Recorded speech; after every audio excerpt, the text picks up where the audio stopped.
hope you guys are doing great. It's the holiday season, so super excited for a big break. I know everyone deserves one, but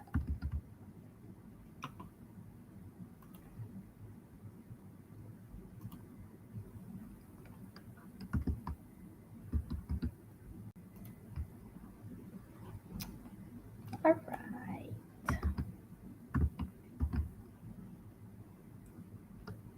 Hi, everybody. Welcome. We're just waiting for another minute or so to get started. I know for those who are joining me on YouTube or Facebook, just type in the chat and we'll be able to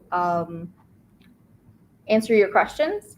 But today we're going to get started with the reading section first.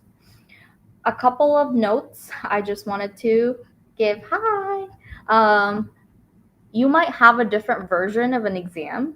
So if it's a different question, just go on ahead. It's usually the same questions, but just arranged differently. So don't freak out that you have the wrong test. The answers are still the same. It's just arranged differently. So if you can just pull out your PSAT and we'll get started in about a minute. Let me just share my screen and then get there. All right, let me see here.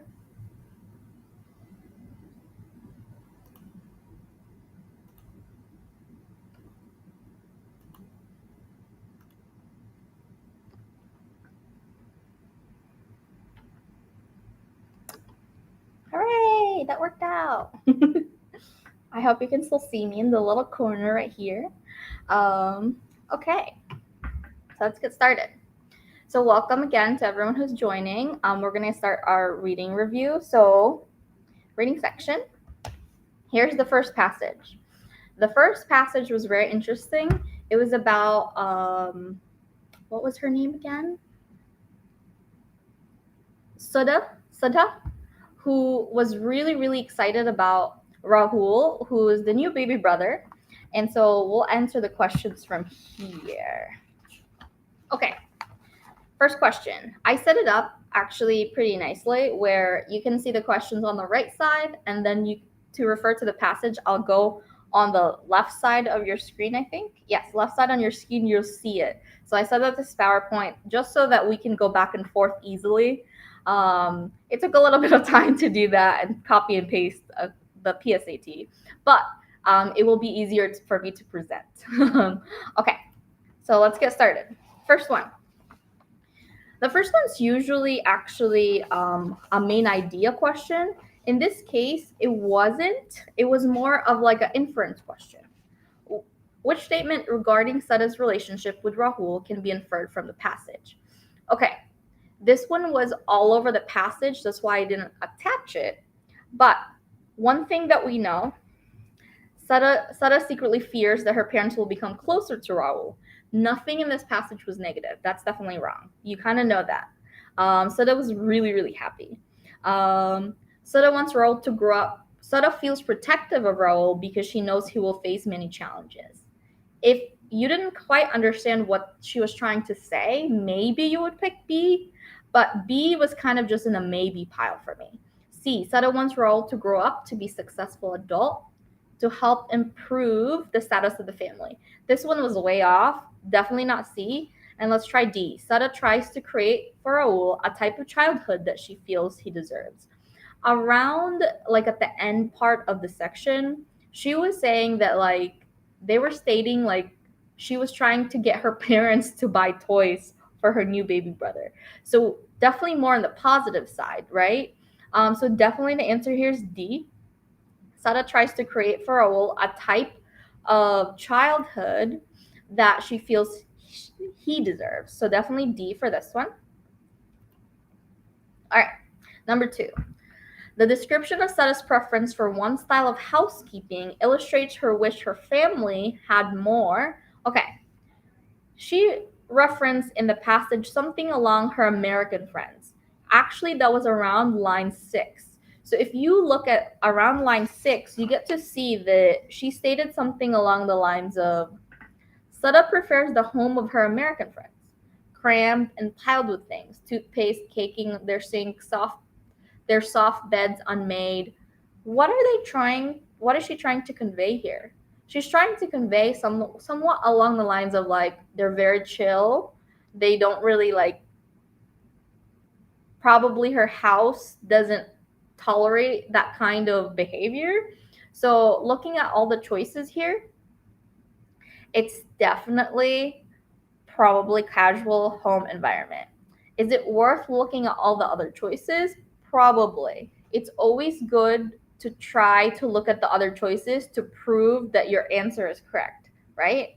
Elegant decorating style. Toothpaste in a sink is definitely not elegant. Clear-cut division of labor. Nothing was said about chores. Central location for playthings. That's not referenced at all, so definitely not D either. So the answer here is A. Okay. Let's keep going.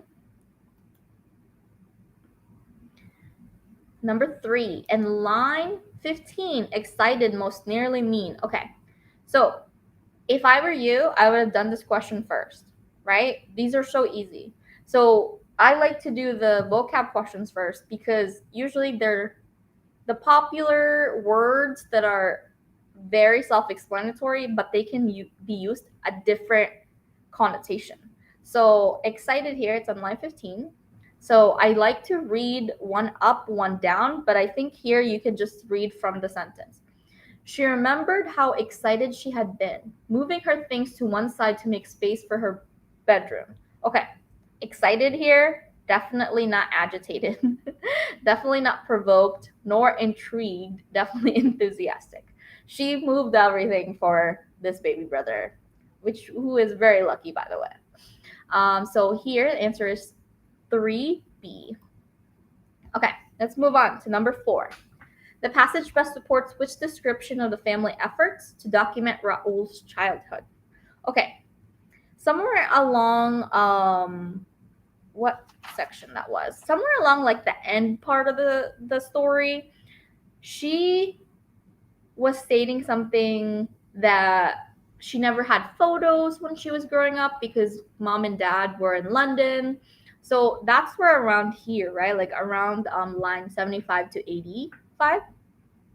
But actually around at the time she engaged with Raoul's upbringing more than he did, she was too heavy by then for the seats who were singing the yards after school.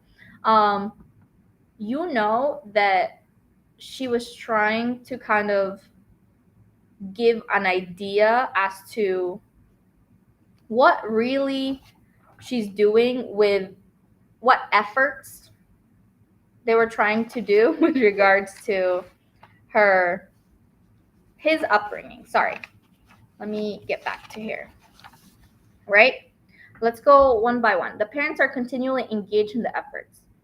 Continually engaged with the efforts, kind of not really, didn't really state. More along the lines of Sutta actually was more engaged than the parents, right? Definitely not A. Let's look at B. Parents are involved in the efforts. They are involved. It kind of shows it in this line. So like 70 and 80. But Sutta takes a prominent role. This makes sense. She does take a prominent role. She sought out all the toys for him. Like she was the one who was looking for the toys, not the parents, Sutta. So definitely B. Let's look at C and D. Parents disagree with Sutta. They didn't really disagree. Nothing said from line 70 to 80 that they disagreed. But D, the parents are excited. Yes, they were excited by both the efforts and the events being documented. But Sutta is indifferent. You see how you have to always look through the rest of the sentence to understand that D is actually wrong. Because Sutta was not indifferent. She was actually freaking excited. Right? So the answer here for this choice is actually B.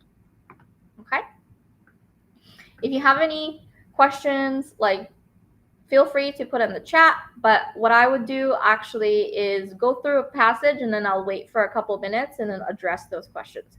I know there's like a stream lag from Facebook and YouTube. So I think it's like 5 seconds, but hopefully it gets through. I will definitely read it. I have another laptop that I can read the chat on. So feel free to just shout it out over there. All right, this one. Actually, for a lot of people, this might be the first question.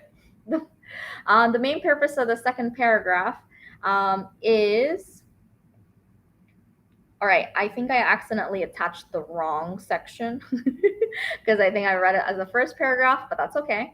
In the second paragraph, there were actually, what is that called? What was happening in the second paragraph? We can go look back. Let's go look back. Okay, second paragraph. Second paragraph was the fact that there was no documentation of Sada's infancy. This was detailing how Sada's parents were slightly discriminated against while they were in London, and that's what was going on there. But what was the main purpose of the second paragraph? Let's look at that. Was it to provide details of a family life before they moved to Massachusetts? Yes, that is true. Describe Sada's parents' experience when they first arrived in London. They did describe that, but was that the main purpose, right?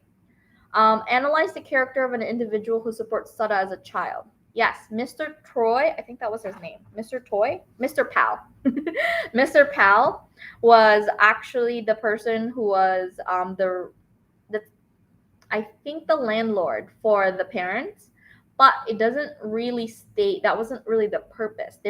She was trying to give an idea on what was going on, right? Which more along A. A is truer than C. Criticize the attitude of some people Sada's parents encountered in London. No, definitely not criticizing. So in this case, I think the answer actually pulls us towards A. Provides details of the family before their move to the Massachusetts area. It was a little kind of aside as to understand why Sada is kind of invested in giving her brother a better childhood. Okay, let's look at number 6. Which choice best supports the idea that Sada finds the activity she arranges for Raul more interesting than he himself? All right. Somewhere along the lines here, we were actually, I don't know if you remember at the end of the story, there was a point in time where she was arranging Legos. So like around line 80, she engaged with Raul's upbringing more than he did. And then she was saying that he was so happy bringing down the Legos more than anything. So at around line 80, that was actually the proof of that one.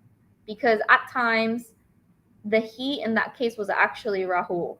So that proves and actually answers this question.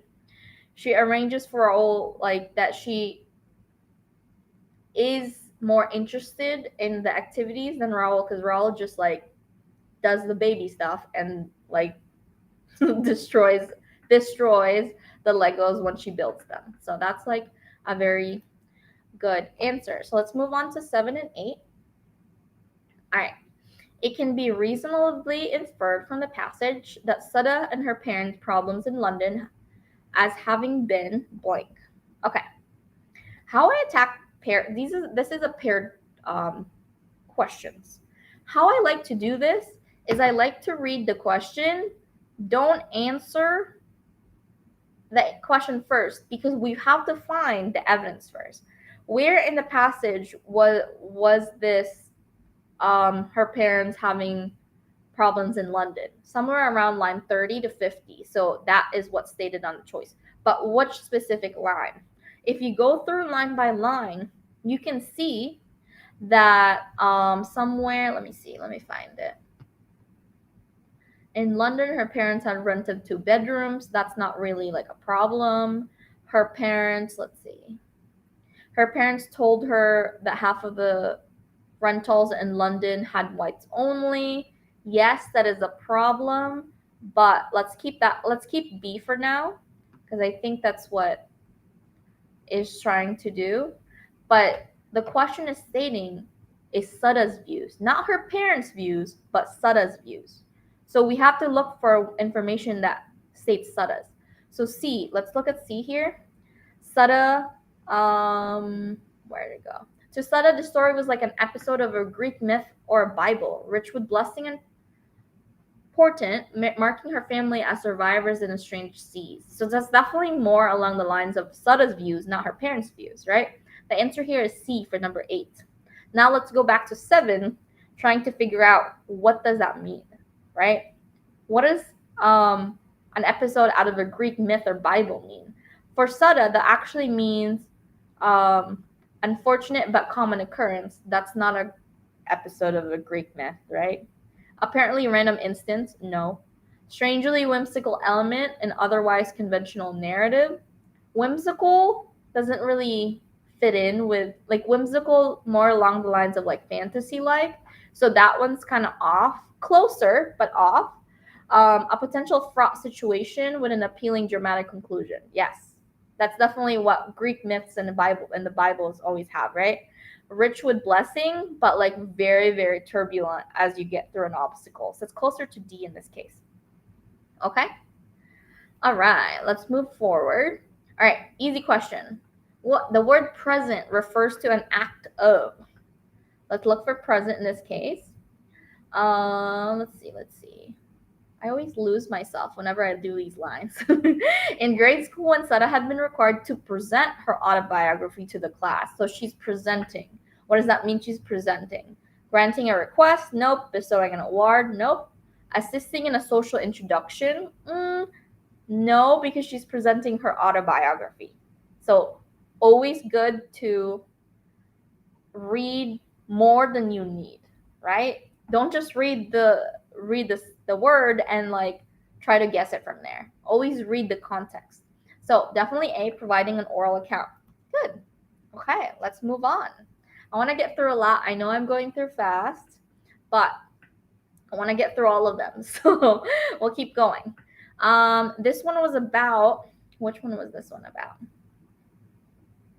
First impressions with the babies being born, and what did the babies gravitate towards? Your face and everything, right? So that's this passage. Let's go through that one. Which choice best described the overall structure of the passage? Okay, structurally, the passage was kind of saying, what is that called? It was kind of like an experiment-based passage, right? And then all of a sudden, they have some conclusions as to why this was flawed and everything like that. So that's where this one what happened? That's where this one was trying to move forward with. So let's look at all the choices. An author describes a research study, definitely, and its findings, and then explains the viewpoints questioning the results. So close to what I was just saying. The author indicates skepticism about the area of research. But that wasn't the first part. The first part was actually the research, right? So definitely not B. Not B. C, the author provides an overview of a field of study. Okay, I'll take it. Describes the conclusion, and then reveals complications. So it stated an experiment, right? It wasn't like an overview of a field of study. Yes, probably some people would pick C because it was an overview, because they did explain the whole process, but it was more along the lines of a research study. The author introduces a controversial hypothesis. Controversial hypothesis at the end, so definitely not the first. So it's definitely A on this one. No question. All right, let's move on. 11. Which choice best supports the conclusion that newborns in Gorn's study may have observed critical facial features prior to the start of the experiment? Where along the lines in the experiment did they note that some of the babies might have seen faces because I don't know if you remember, let's recap on what happened here. The research study was the fact that do newborns gravitate toward faces? But when they are born, they actually get to see the doctor's faces, right? With mask on, warranted. But where did it say that? Somewhere along at the beginning. I think, let's see, line 7. Because the doctors and nurses and experiments were medical gowns, masks, and scrubs, the only face-like thing the infant could have seen were the eyes. So that's where it was. So definitely C on this one. Okay? Excuse me. Let's move on. All right, 12. Line in 35, will respond most nearly mean. Okay, easy question. It's all the way in the bottom. I don't know if you can see that. All the way at the bottom. Let's read. The latter was the least interesting. Gorn and the colleagues concluded these results suggest that an evolved predisposition to respond selectively to faces might be present at birth. Respond meaning like they react to it. Oh, okay, cool. React is one of the choices here. Return, no. Answer, no. Close, but respond is like they like react after like there's a stimulus, right? So it's definitely B. 13. Statement made in line 37 and 40. Surprising mainly serves to 37 to 40. Justified the study's surprising results even though the experiment did not go as Gorn had predicted. Okay, what was surprising in this line of text? They said that findings in science are typically met with skepticism expressed in an alternative explanation. So usually there's like, in science, they always question even though you already proved something, right? So that's where along the lines we're trying to answer. A doesn't really go along with what that statement says, right? Contrast skepticism over other researchers with Gorn's positive expectation of the experiment. Not really. It's not really contrasting. It's saying a statement, right? Situate a discussion of potential sources of error in Gorn's study within the broader disciplinary context.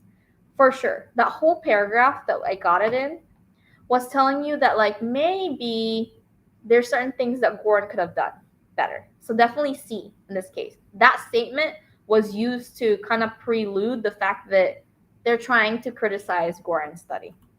Okay? 14.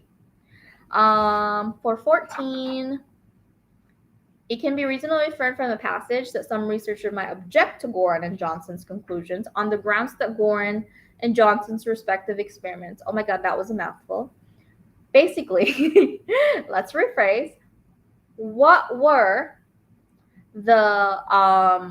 the critics gonna object to, knowing Gorn and Johnson's conclusions? Easier question? Yeah. Let's do this one. Did not control for other factors that might account for their results. They were actually stating this, right? Somewhere along the lines of, let me find it. Line 60. There could always be other explanations. And then they like stated why they should have done better. And so that's definitely A in this case. B, C, and D have some substance to them, but based on the last paragraph, they could have definitely controlled certain things. That's why they're very skeptical of the results. Okay? All right. Oh, I forgot that this was like a paired question. The actual evidence for this is where I told you, line 60. 60 to 65. Something along about their skepticism about can argue that face and non-facial images have different qualities and has nothing to do with faceness. So like the way that your face is made up, that's what they were criticizing, because maybe the babies weren't responding to that. They were responding to their ability to like distinguish blur, right? Blurred faces versus a face. So that's where this question comes about. Okay. 16. As used in 74, resolved means, all right, 16 is right. 74, where'd it go? Such arguments are resolved in subsequent experiments that control for all potential important differences. All right, resolved means, in this case, settled, right? Focused? Not really. Intended? No. Determined? Okay, but arguments are determined in subsequent experiments is close, but definitely settled. Like someone like it got ended, right? Settled means it ended. So that's where we are with 16. All right, 17. Which statement most effectively uses the data in the graph to support Gorn's conclusion? All right, data in the graph. So look in your graph, right? What happens? I forgot to put the graph in here. I'm sorry. The data in the graph. Let's look at that. When newborns fixate in the face more quickly, the graph doesn't really tell you quickly, right? Like how quickly they did. They did degree of rotation. They didn't do time. So be careful of that. Newborns rotated the eyes approximately as much on average as they rotated their heads. Rotation of eyes, definitely not measured. Be careful of these. These are really easy if you know how to read graphs. Our graphs just said mean degrees of rotation, right? So it's gotta be those. It didn't say differentiation between eyes and heads. So that B. Let's look at C. When presented with moderately scrambled face stimulus, newborns rotated their head less than when presented with a face stimulus. Yes, that is true. You can see that in your graph. So like in your graph with the face and then the moderately scrambled face, definitely more on the face side than the moderately scrambled one, right? So it's definitely C in this case. All right, let's move on. Here we go. This is where I was looking at. This is trying to look at. Which hypothesis, right, I can't read. Oh my God. If true, would most clearly undermine the conclusion of the study. Okay, something was listed in the passage that undermines Gorn's study. Which one were these? So if you had missed it, it's actually in line, let me find it again. Where was it?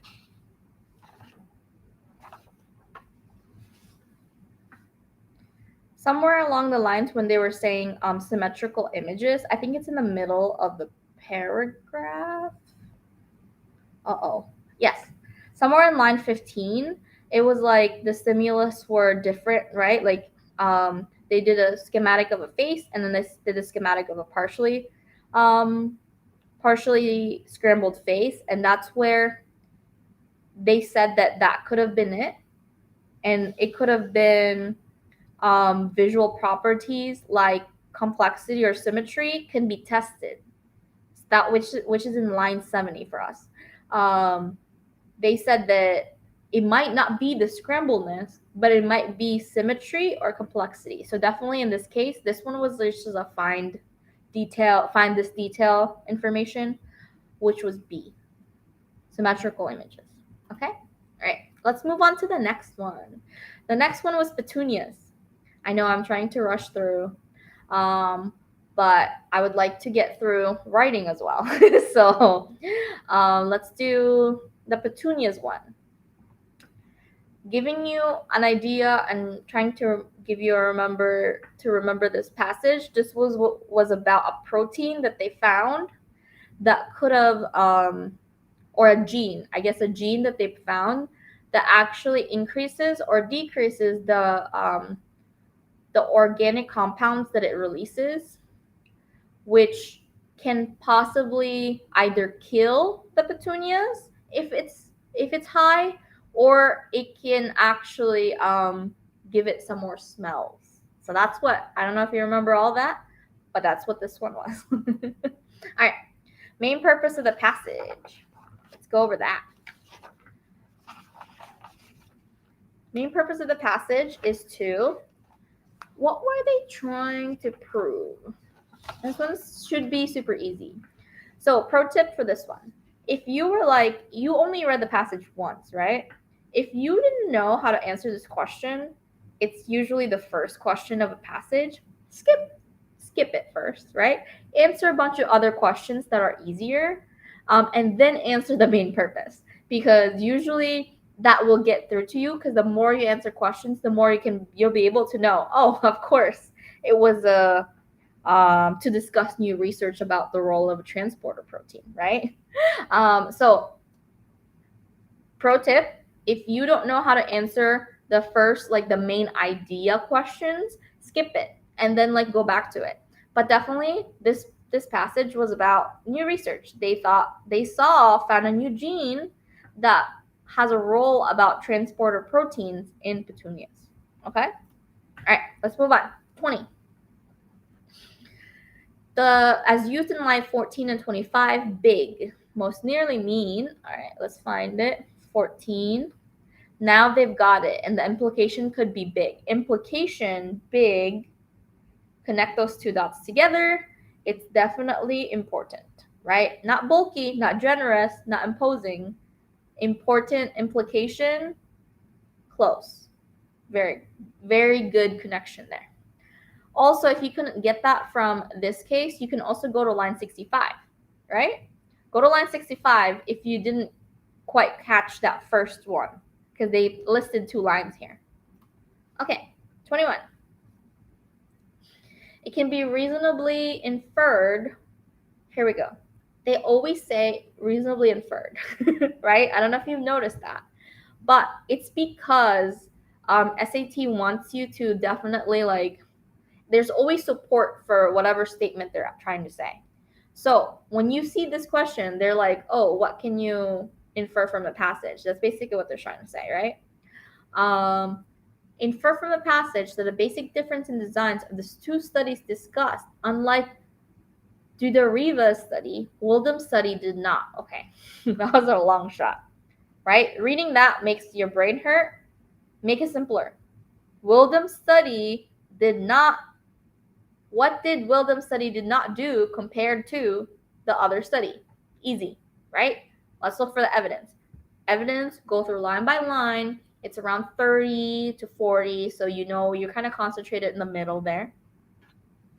But looking at 34, about 2 years ago, co-author Wildham, this one talked about Wildham's definitely, looked at the way petunia scent compound moved using a computer simulation.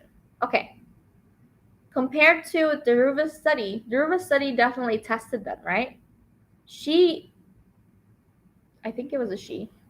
They tested more along the lines of like, hey, do they smell? Do they do this? Do they do that? So, but on the other hand, Wildham only did computer simulations. Do you think they have verifiable data? Probably not, because simulations versus like real life sometimes don't compare to each other. So looking at this, it's definitely A, rely on direct observations of petunia, because if you look at Natalia Dudariva's team, they actually did like a whole measurement of the gene and the scent, and so they calculated the volatile organic molecules in there, and that's what's listed on this following passage. Okay, so 21 is A, 22 is B. Okay, 23 at line 34. Okay, at line 34, the focus of the passage shifts from, it's usually a shift, right? Line before that, but nice smells have a trade-off. If these volatile compounds build up inside the plant, they could damage the plant cells, and then the shift happens. So what was being discussed about this? If the paragraph before that was discussing about volatility, it's definitely about the volatile scent compound, right? So look at A, discussion of the functions of volatile scent compounds, to a discussion about research regarding them. Yes, because remember we answered questions about the research, which is line 35 all the way to 50. B, consideration of scent. No, look at what that one means, right? Consideration of scents emitted by plants. Yes, they talk about that, but they've been talking about petunias since the beginning, so that's definitely not it. D, an evaluation and conclusion of a study about volatile scent to an evaluation of study. They didn't talk about anything about study before 34. So definitely not D, right? So let's move on. Based on the passage, here we go. Another, what is that called? Paired passage. Paired question, sorry. Paired question, right? Read the question, find evidence, and then go back to reading and translate the evidence into the answer. That's how I would do this. Okay. Dudariva study. I like her name. Natalia Dudariva. Natalia Dudariva is around here. So it's probably after that, right? What is the characteristic of petunias provided the basis for Dudariva study? What characteristic, right? For that one, we need to know what happened. So like we have to read, right? And as I read, we get to see that as flowers open and the sense levels peak, the gene went into overdrive, the level of proteins it made jumped to more than 100 times. That's where she based all her research from, right? Because when there's a peak of this gene, you know it smells. And that's why they have that smell, because that's what the organic compound is, right? It controls the smell. So it's definitely A. What was that evidence telling us? It's telling us that the marked rise in scent levels when petunias start to bloom were definitely it. Yeah? Okay. Let's get to 26. Halfway there. According to the figure, the rate of volatile organic compounds emissions. Here we go. I didn't paste the graph again, and I pasted this one. I am sorry. This is probably mixed up. So 26 for everyone. On my test was 27. And the next question is definitely see, I mixed them up.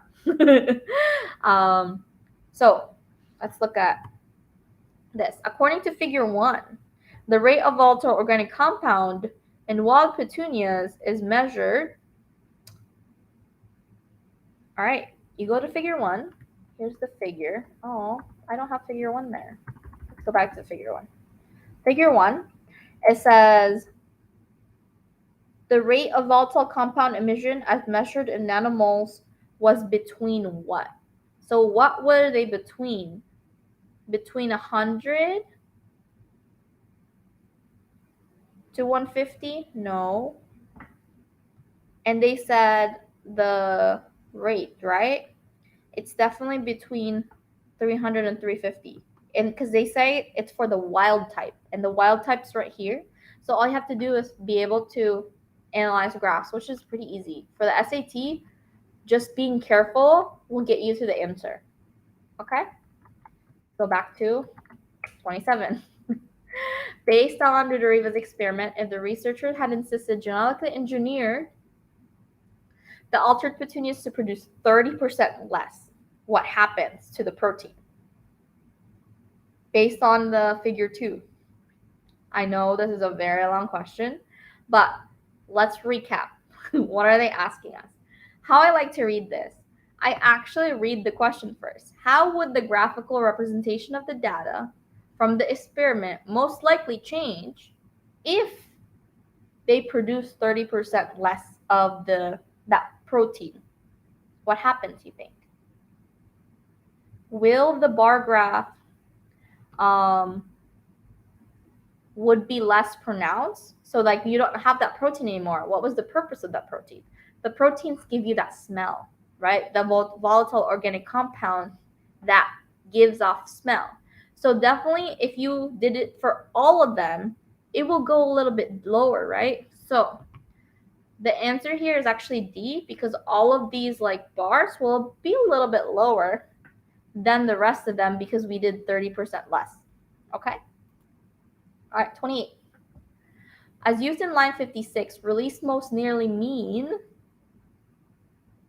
56. Let's go there. Compared with the regular petunias, the engineered one released around half as much of the scent compounds. Half released, of course, it gave off, right? Not like freedom, like you're released from prison.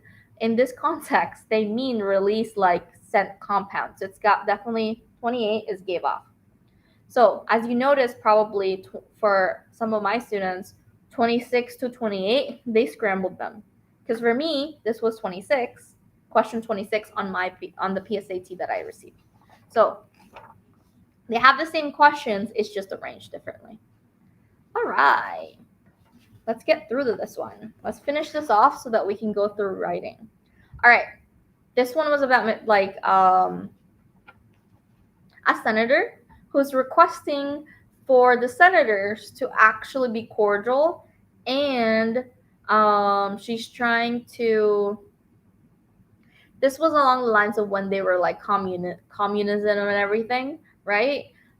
They were trying to like pinpoint, I think, to each other, and so with that chaos going on, the government was in whack, and this was like the address to the president by one of the senators. All right. The main purpose of this passage. What is the main purpose of this passage? More than likely, when you have a speech, is at the beginning of the passage, right? I would like to speak briefly and simply about a serious national condition. So, probably trying to urge members of the institution to cease reckless practice because they think, or she thinks, that this will break the government. That's basically what she's saying, even in the first line of the line here. Okay, next one. The central claim under Smith's argument is to... the central claim underlying Smith's argument is that current developments in the Senate. So what was she trying to argue, right? Let's see. Demonstrate the need for stronger judicial branch. Nothing was talked about judicially. Yes, they were talking about something about like the Americans like practicing the rights, but nothing about the judicial system. B, can be counteracted through the creation of the advisory committees. The advisory committees were already there. She wasn't saying that it should be made. Are symptoms of a moral decline. Moral decline at the time, probably, but that's like outside the text, right? So you can't really do that one. It's not C. Violate the principles upon which the U.S. government is based. Okay. This is actually line 2. It is a national feeling of fear and frustration that could result in the end of everything that we Americans hold dear. Something along the lines of there. She's saying that like she wants that to happen, right? Okay, the 31. Which choice provides the best evidence for the idea that Smith believes her opinion reflects the sentiments of the whole public? I already told you, it is the national feeling of fear. So definitely, we haven't even moved on from the first 2 sentences. I know, some people hate history. I do too. I just don't like when they speak Old English, right? But this one wasn't that bad. But from the first 2 sentences, you can answer these questions, right?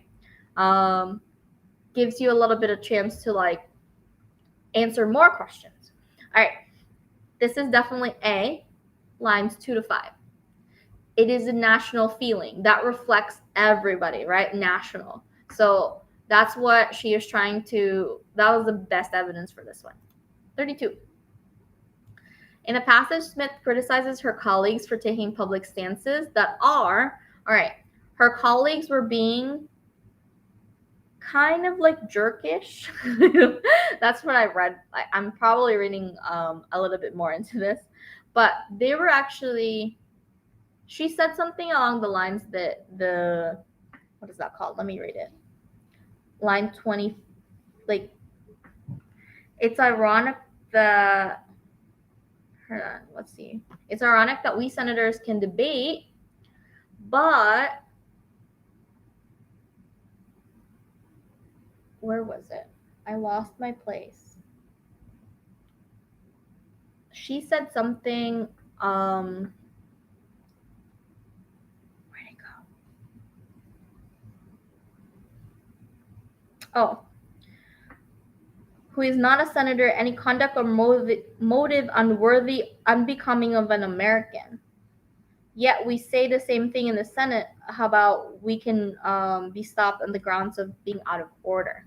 She was saying along the lines that because we're kind of like, they can't take criticism. The US Senate is big enough to take self-criticism. So that's like along that line, right? Like that paragraph there.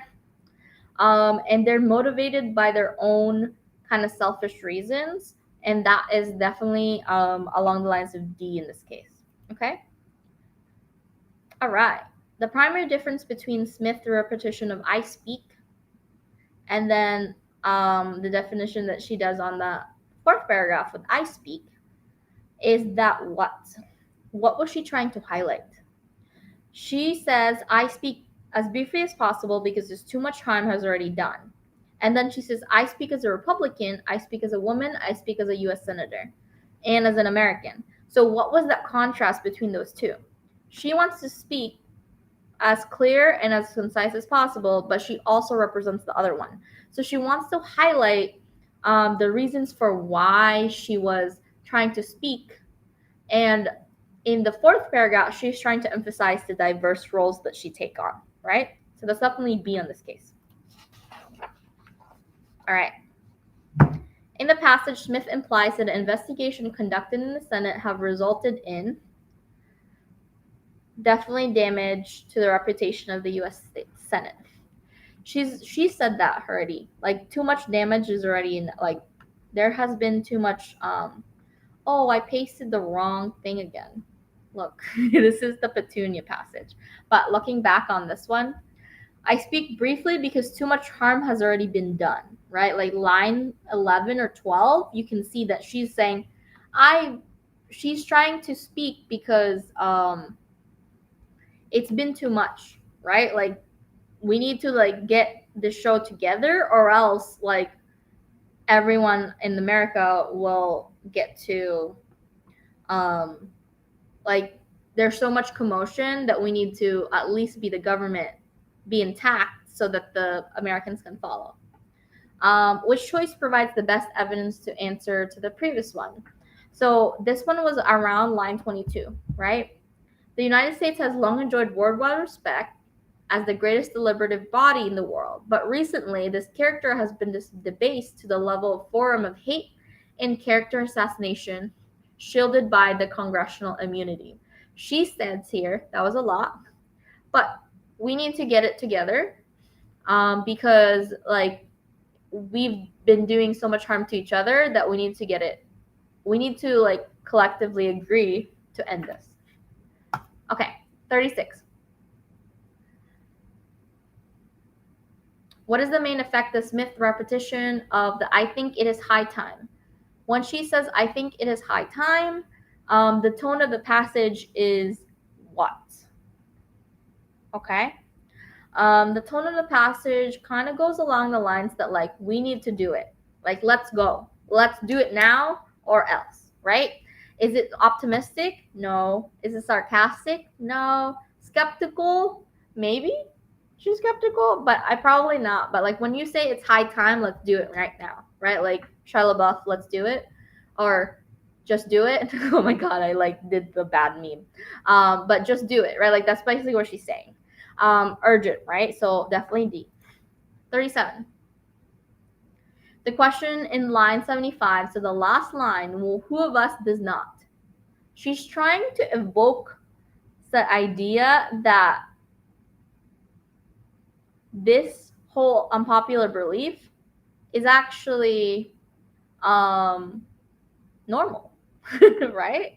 So when someone says who of us does not, right, like want to do this, she's trying to convey the idea that everyone knows someone who opinions that are not shared with the majority, right? Like when she saying, oh, who of us does not have one of those friends who have unpopular beliefs?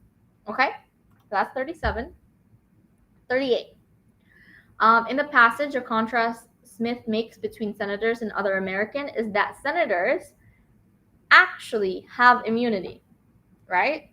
So when she was saying this, they have senators have the means for defending themselves from the accusation that other Americans lack. Because at the time, she said that the Americans who were accused of communism or communist ties were persecuted, while the Senate does not have the means to do that. So she was trying to say that this is kind of like unfair, so we should get this together. Okay? All right. I know that took us a very long time to go through the reading, but I think that's like just part of the story, right? Let's go look at this one, melanin. This was a science passage, which is actually pretty unique for SAT, because they usually do passage 1, passage 2. So like this is passage 1, that's passage 2. They usually do history, which makes it even harder, I think. But this one was about a science-y passage, right? So let's go through the first one. According to passage 1, melanin helped certain animals manage heavy metals by, okay.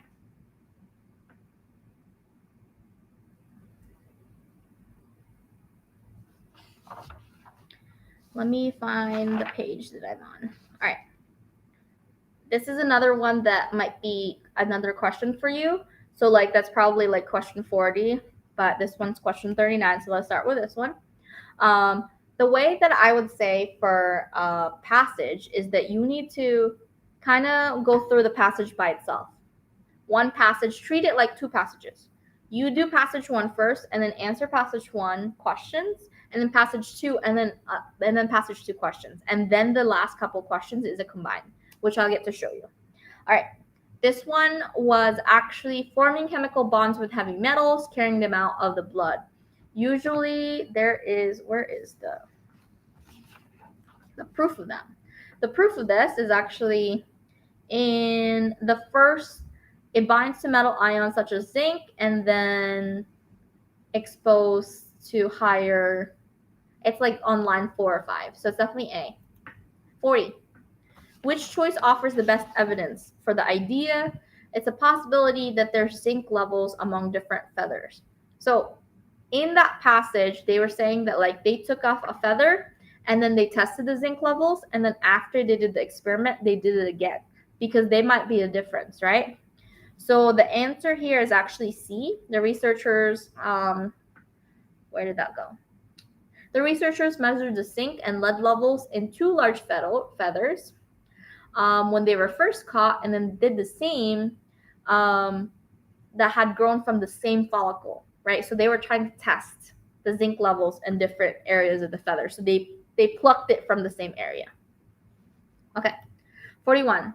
Line 2 provides most nearly mean. So provides, right? In most common form, melanin provides black and brown color to the skin. So definitely this one supplies. 42. Now we're in passage 2. Passage 2 was about the snakes and how the snakes were affected by the industrial runoff by the environment. Passage 2, the author used the word unexpectedly, primarily has the effect of, so I want you to read, unexpectedly, Persian pigeons provided a clue. French researchers thought that pigeons had higher levels of zinc than other feathers, right? So this was about snakes. Then why did they unexpectedly found the clues from a pigeon study? So this one is actually D, emphasizing the unlikelihood that Gorn receiving insight for sea snakes from pigeon study, right? Okay. 43. Based on the passage, it can most reasonably be inferred that the variation of the New Caledonia snake's coloration observed by Gorn and Shine blank. Okay. Based on passage 2, right? That one's another mouthful. But like what was like the conclusion-esque from their like observation? That's basically what they're saying, right? What do you think this one was? What were they trying to say? This one was actually, let's see, reflect differences in melanin typical found from the members of the marine species. They didn't really talk about that, right? In others, evolve an aid to predation. No, they found that it was more along the lines of like the industrialization of the area. It's definitely not about like being a predator, right? Being predated, so like being like eaten by their higher level predator. Were always present but have become more pronounced due to human activity. Definitely that one, because every time we do something, every like all the animal kingdom suffers. So definitely see true in real life and true based on the passage. Indicate that industry chemicals cause less harm, definitely more harm, right, to the snakes. So definitely not D. All right. Which last question? Which choice best describes the fundamental difference between the studies? Okay. Oh, this is not the last question. It's question 47. Oops. Chatlin's study was conducted in a control condition. Definitely yes, because they plucked it and then they put it in captivity. So definitely controlled. Gorn's study was based on observation of the natural events. Definitely A. I'm not going to go over B and C and D. If you want me to go over 44, like put it in the chat so I can go over it because I want to still do writing. Okay. Let's go do 45. Based on the passage, it can most reasonably infer that the species studied by Chatlin's team and the species studied by Gorn and Sean are somewhat unusual in that they both what? This was really interesting. They stated somewhere in the passage that, where was it? That like this melanism involves moths, butterflies, and other insects. First sentence in passage 2. Okay? Moths, butterflies, and insects, that's definitely like the insect, right? But why did all of them show industrial melanism? So definitely in this one is A, right? Display industrial melanism but are not insects. That's unusual, right? Okay. Based on the passage, Shatlin could potentially strengthen her study conclusions by applying which adaptation of one of Gorn's methods? Shatlin is passage 1, Gorn is passage 2, right? For this one, we know that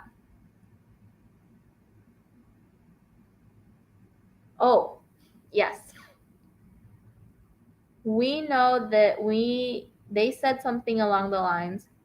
Gorn found that, let's see. Let me find it. All of this supports the idea that the urban snakes are ingesting a lot of heavy metals. Indeed, Gorn found that black snakes shed their skin more often than the banded ones. Right? So there's more like shedding. But how can this be applied to the pigeon study? We can compare the frequency with which darker and light pigeons shed their feathers. That's for that one.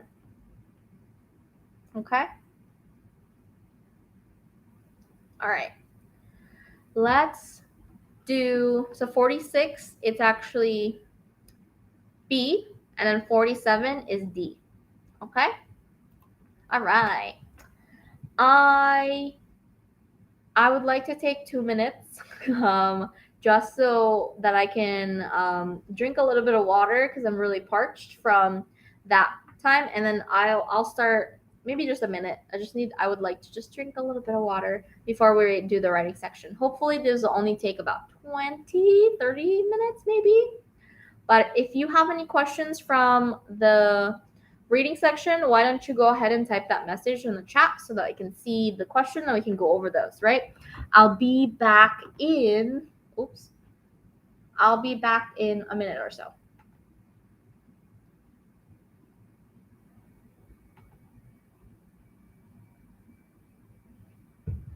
One second.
All right. Can everyone hear me still?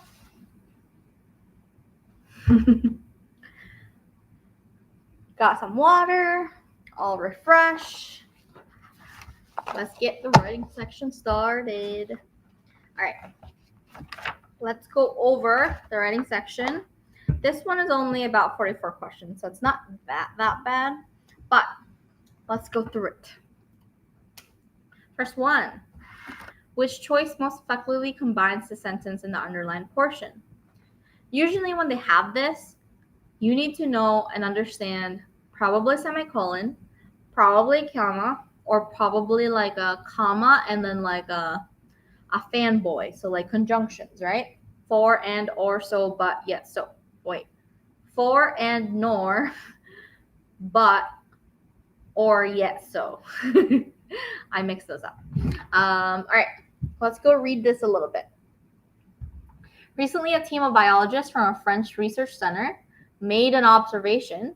They observed how oyster survival may be threatened by this influx of underwater sounds.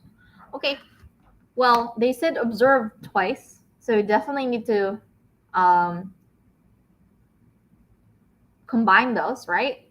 So it doesn't say observe twice. Let's look at A. Observed how survival of oysters because of this influx of underwater sounds may be threatened by the influx. They said influx twice. Definitely not A. Okay? No. Let me see if I can do a pointer. No pointer options. No. Oh, I forgot that I could do that. Sorry, y'all. All right. Saw this influx of underwater sounds making an observation. Oh, I just read C. Saw this influx of underwater sound making an observation, oyster survivals may be threatened. That's too much. No, definitely not C. Definitely not C. Observe a threat, this being the influx of underwater sound to the survival. That doesn't even make any sense. So let's not do that one. It's B. Observe how this influx of underwater sounds may be threatening the survival of oysters. Does that continually, like, it makes sense, all of them? Okay, number 2. Although they don't have ears, underwater sounds can be detected by oysters through a specialized organ called the statocyst. Underwater sounds can be detected. Or oyster can detect underwater sounds. That sounds a little better, right? Oyster can detect underwater sounds through a specialized organ, right? It's when you say no change, it sounds like the oyster like does it through it sounds like the oyster is being detected by the organ, right? Do you see what I mean by that? Like, it's complete opposite. So you want to put what is detecting by the organ. So definitely this one is B.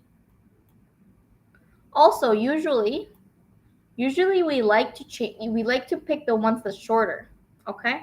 So if this was me, A or B would have been fine, but you just need to pick. Okay? All right, let's go look at number 3. Valves. Oyster will often respond to these sounds by shutting their shells or valves, comma. This is a clear indication that they feel vulnerable or stressed. Couldn't you just say no to this and just like say it's a clear indication that they feel vulnerable or stressed? So definitely C on this case. I can't see my cursor very well.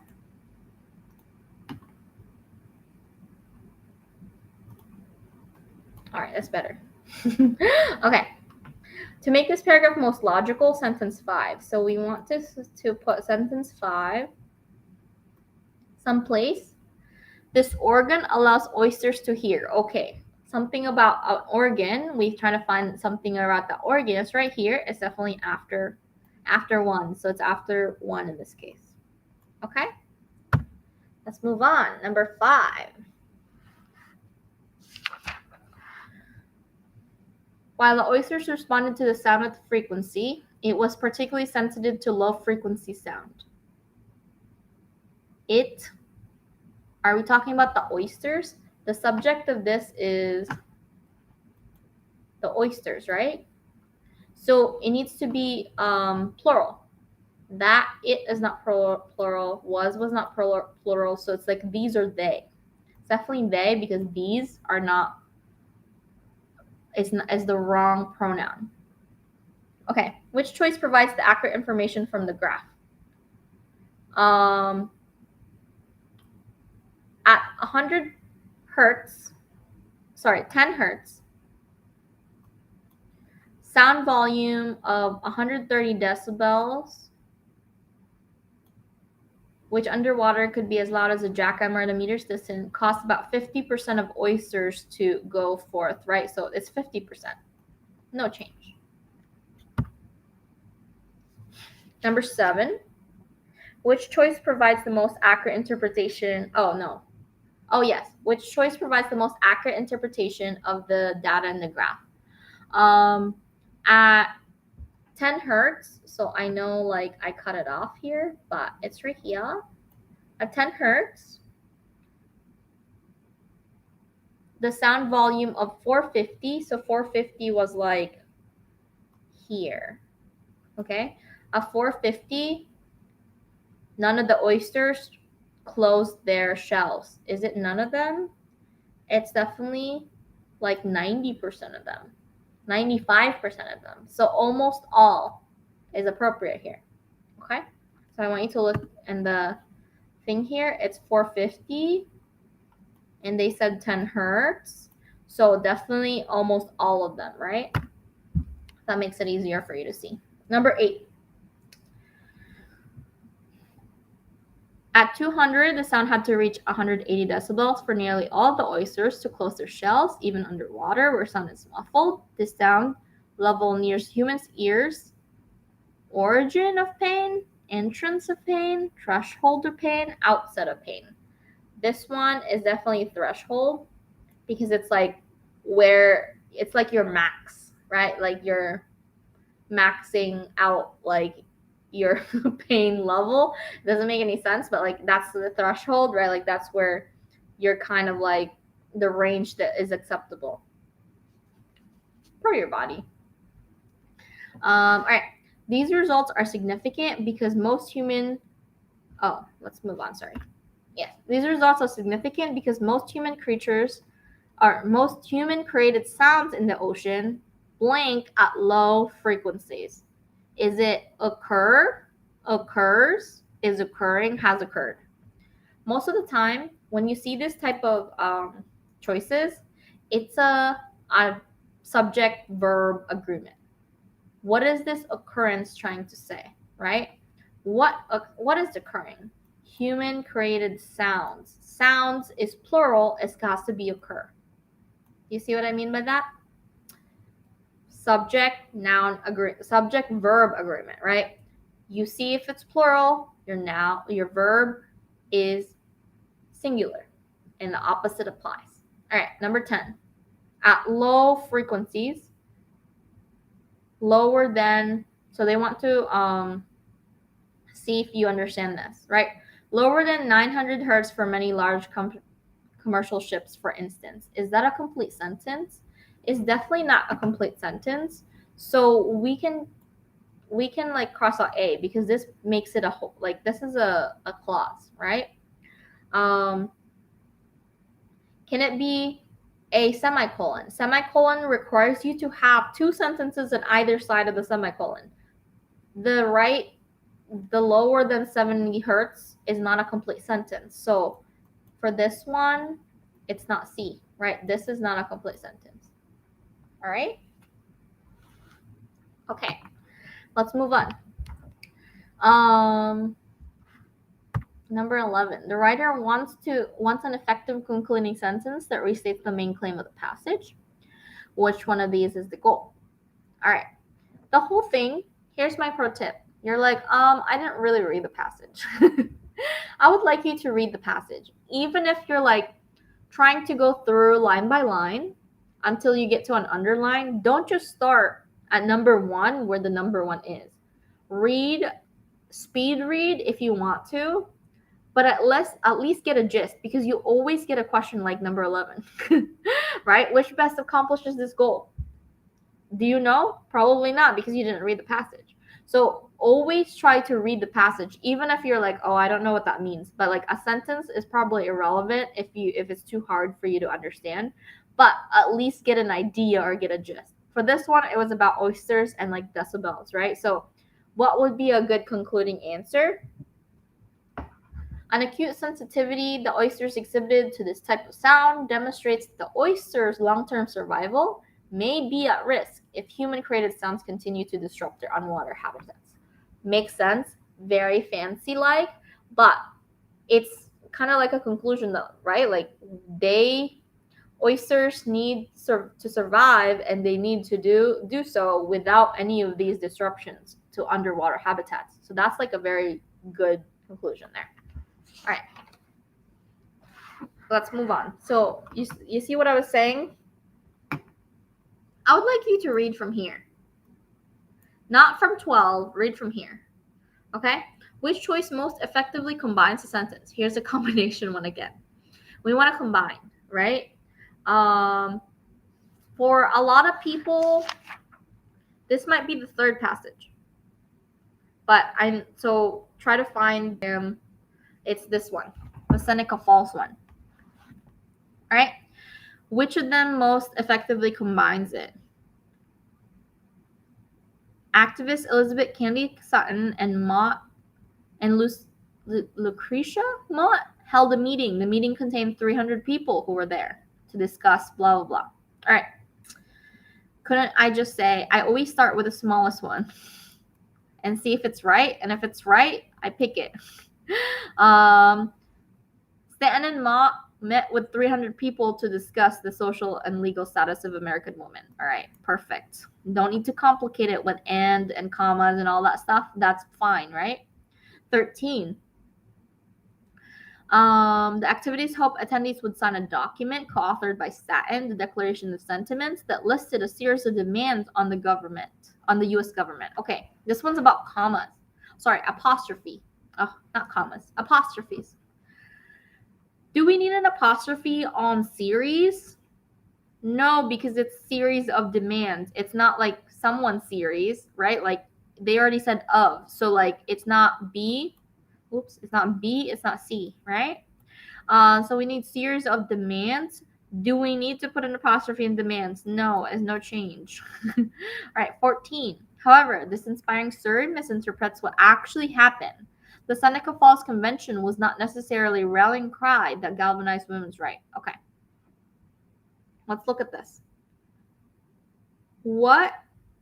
How do you use this one?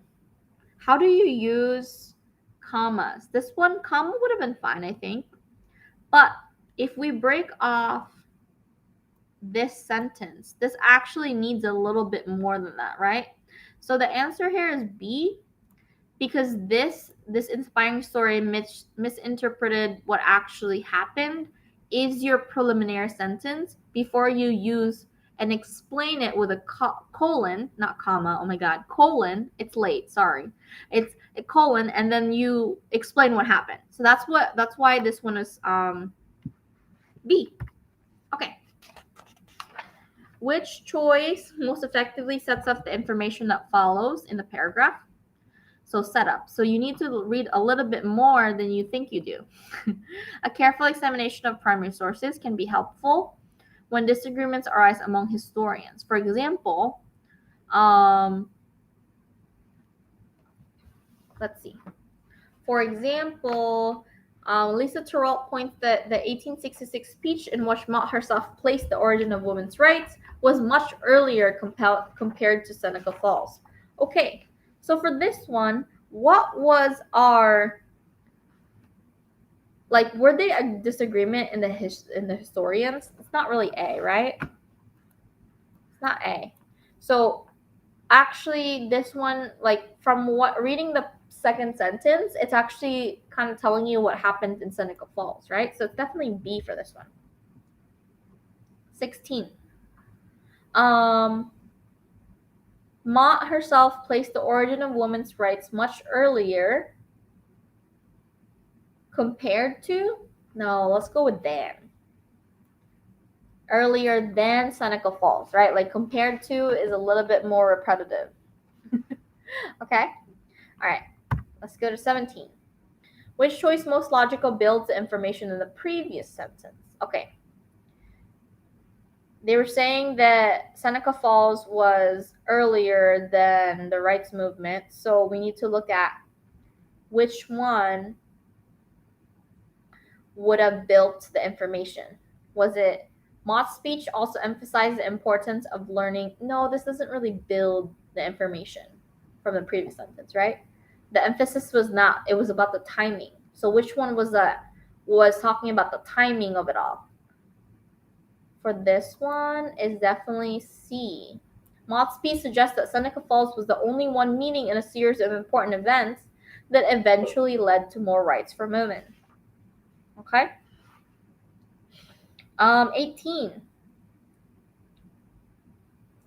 Through history textbooks might characterize the spirit of convention as one of blank. A close look at the Declaration of Sentiments revealed that the convention was marked by decisiveness.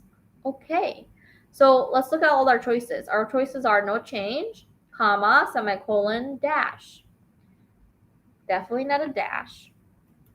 Definitely not a dash.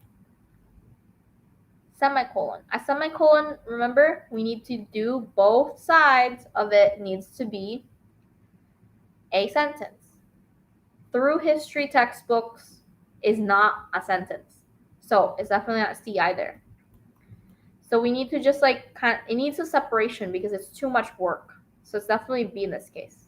Okay? Between no comma or comma is definitely a comma here because this separates the through history textbooks like statement. 19. It's there or there. Because Stan and fellow activist Susan B. Anthony changed history to further whose goal are they trying to further? The women's suffrage goal, right? So it's their goal. Not there, over there, right? It's there, like their ownership of that goal, okay? Line 20. To make the paragraph most logical, sentence 3. I keep losing the cursor because it's so tiny. Wait, like the sentence 3, right? We know that with these words, the author urged readers to honor the women at Seneca Falls. Okay, so what was this words thing that they were trying to say? It's definitely the 6-volume history of women's suffrage, right? So we need to know where that needs to be placed. The author urged readers to honor the women at Seneca Falls. For this one, we know that it has to be after sentence 4 because they were talking about like honoring Seneca Falls, and that's where this one, like sentence 4, has all that information there. Okay? 21. Which choice provides most effective transition from the previous paragraph? Okay.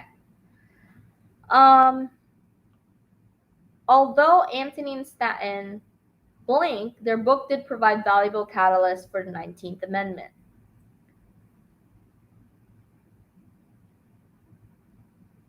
Which one is an effective transition? Actually, clearly exaggerated the influence of Seneca Falls. Right? For this one, C. 22. They were probably wrong to call their work of blank a history, but they did not end up on the history's right side. They were embellishing. Ornamentation is like putting ornaments on, right? Like it's in the same vein, but establishment is definitely that, right? Okay. Let's move forward. A new approach to fiction. Let me get to that page first. Okay.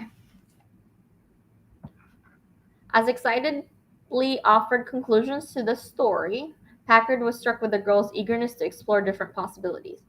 This is connected to that with a comma, so it's definitely C. On the evening in 1964, Packard wondered could he write a story that would provide similar creative engagement for other young readers. Wondered could he. We need an if there, so it's definitely not A. If he could write a story that would provide similar creative, it's this one, B. Right? Because it wasn't a question mark. It's definitely a C. So number 25 is about apostrophe again, right? Written in second person, the book describes all of the protagonist's action. Protagonist, whose action? The protagonist. So it needs a comma, not comma, but apostrophe S, right? So it needs an apostrophe S. Does the action need to be... Oh, this one actually is not talking about the apostrophe. Is it no punctuation, colon, comma, or a comma before the actions, right? In this case, you don't really need a comma because you say as being done by you, right? So do you need a colon there? No.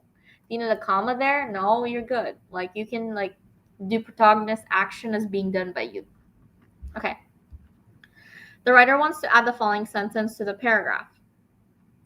Each chapter presents a situation, such as running with a pirate, instructed the readers to turn to a different page that corresponded to different actions the protagonist could take.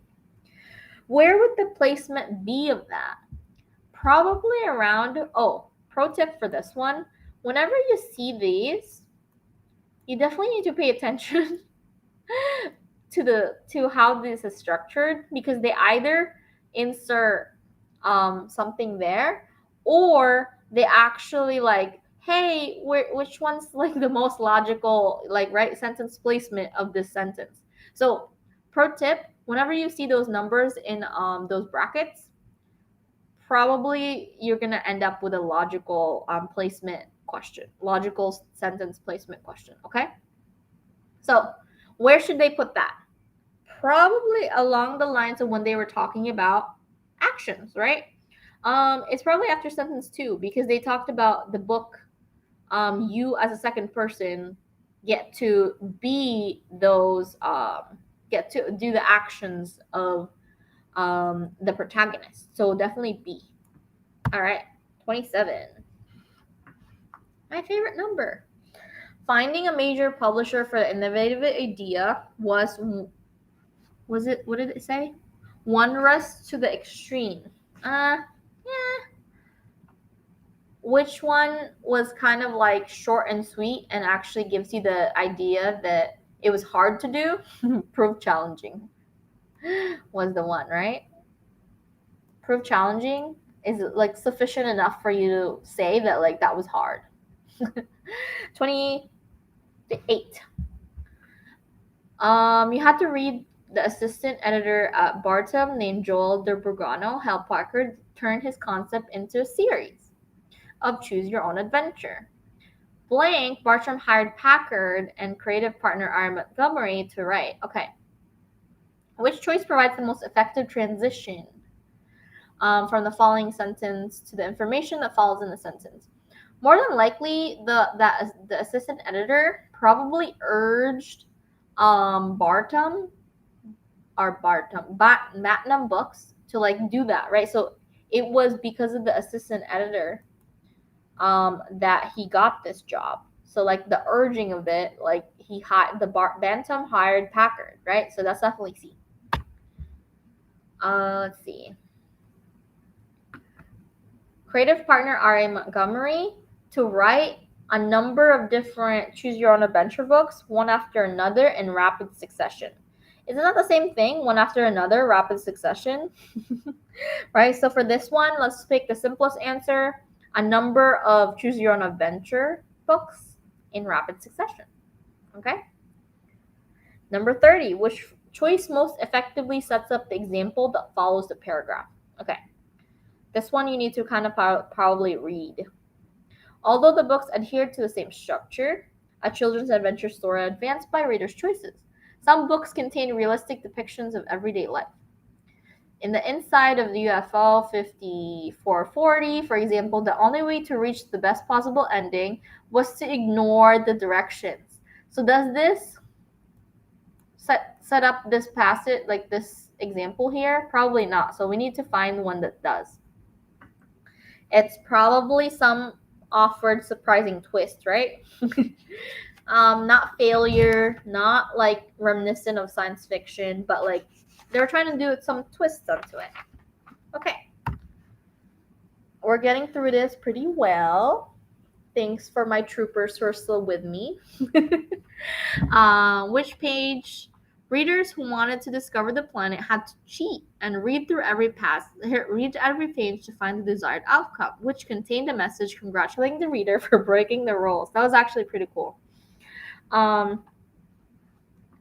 So what do we do with the who wanted to discover the planet?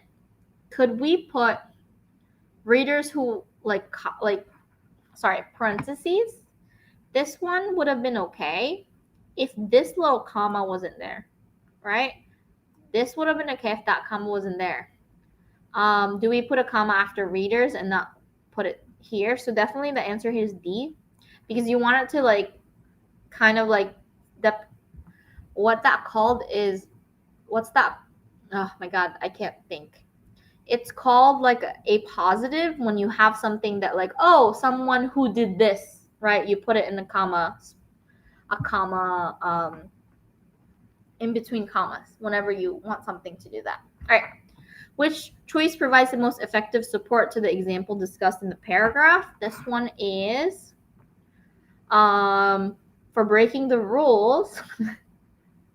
A fitting message for a series that itself disrupts the traditional way of reading a book. It's definitely A, because like choose your own adventure, trying to cheat, like it's kind of along the same lines, right? 22. An early entrant into the interactive entertainment industry that now include, okay. An early entrant is our subject, right? Is it early entrant include or includes? It's definitely includes. Plural, right? Our entrant is singular, includes is plural. Subject, verb. All right, last passage. 34. Lights, camera, cinematography. Less frequently, which choice most effectively combines? It's always a combination question at the beginning. I don't know if you noticed that now.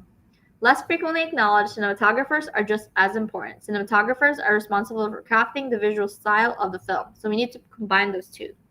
The easiest way is to actually probably say and, right? Less frequently acknowledged, cinematographers are responsible for crafting visual style of the film and just as important. So like B. Okay? All right.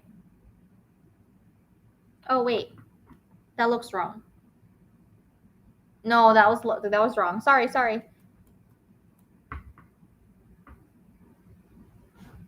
$34. Acknowledged but just as important are cinematographers who are responsible for crafting the visual style of the film. This didn't make any sense. No, it's definitely B. I thought it was C for a second because my eye was like, it's definitely B. Okay? Let me erase. B.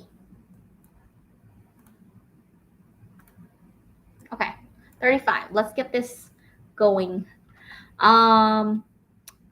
Alonzo Crawford, who teaches cinematography at Howard University, insists that his students catch on with both practical realities making. Okay.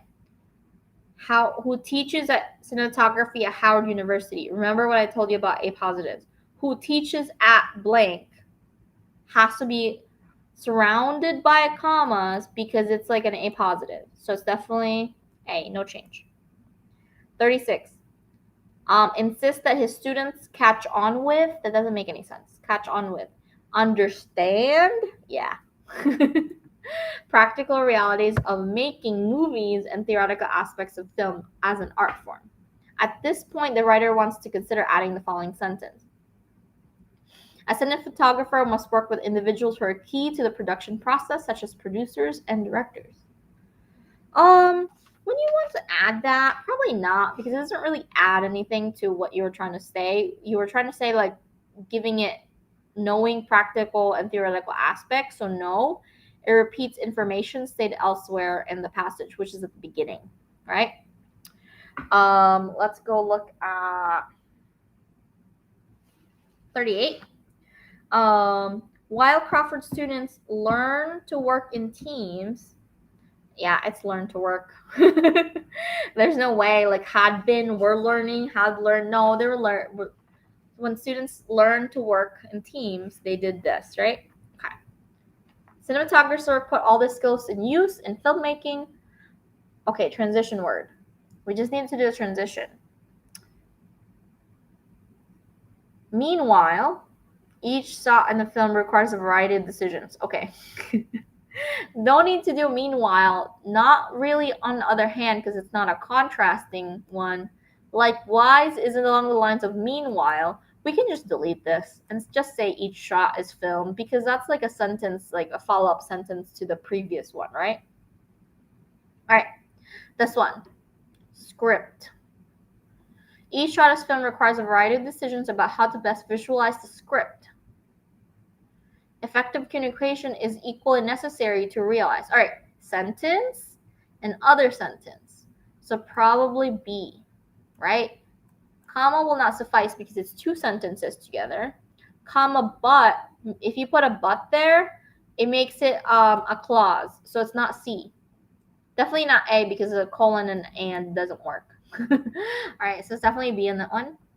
Last couple questions, 41. Bradford Young, a Howard graduate who received an award nomination for his cinematography for films such as Selma.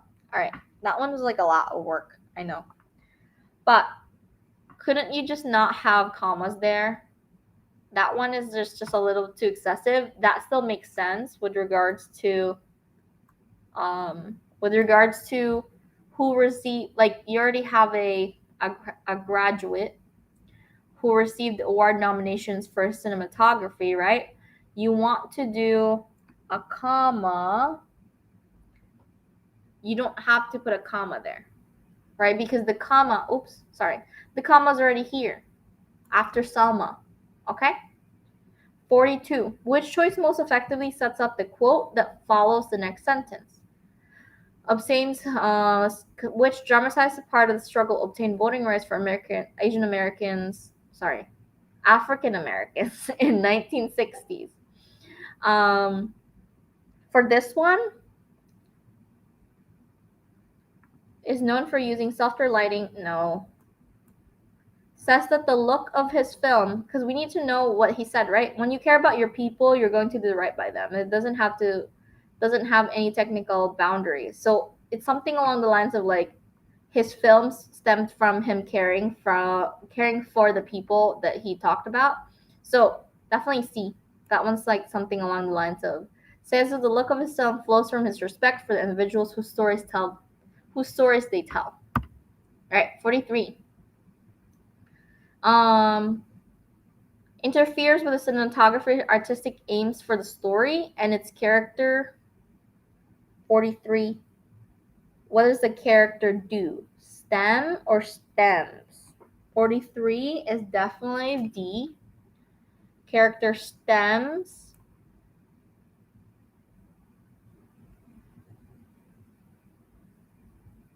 Right? 44. Last one.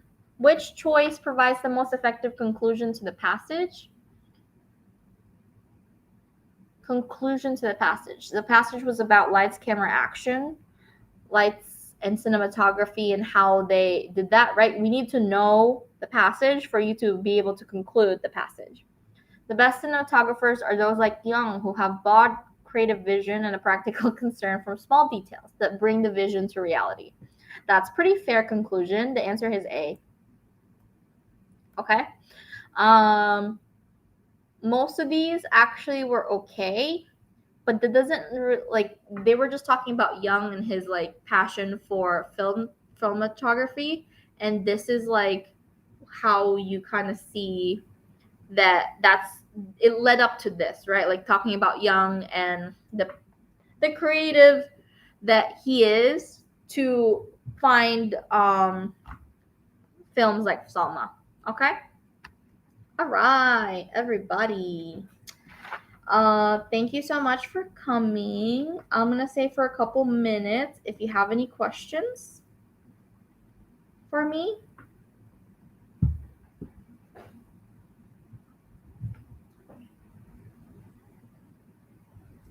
I'll stay for